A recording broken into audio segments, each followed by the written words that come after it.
Grotto! Hey! Make sure. Yeah, we call it a straight finesse. Why bad? How far? Itandidi kunzindirishasha ukazvikudza wakuva pahasha chiterera nenyasha tarisisa usati wanyongosha vakapikisa vakamanya makarimwa ndakaona vadzoka varamwa pakati pemazino hapazi pekutambira unotozongorumwa pavakapikisa vakamanya makarimwa ndakaona vadzoka varamwa hanzi pakati pemazino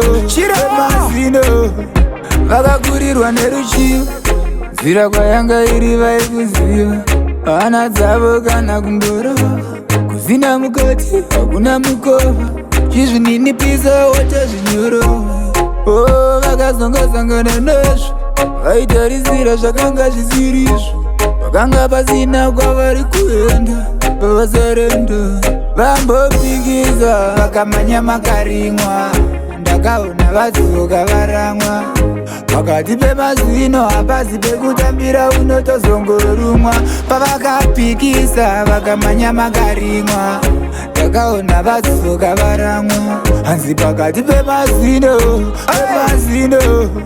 shuwa kupedzera minhondo kumakondo pavanga vakatarisana nehondo pasi rino ngatizive tiri varendo tisazvivimbize makorokoto enhando ukahitera mhepo yamfufuta hauregera uchangogara uchingonyunyuta pavakapepuka varasika vaneta changu chirauro handina kupedza vakapikisa vakamanya makarimwa ndakaona vadzoka varamwa pakati pemazino hapazi pekutambira unotozongorumwa pavakapikisa vakamanya makarimwa ndakaona vadzoka varamwa hanzi pakati pemazino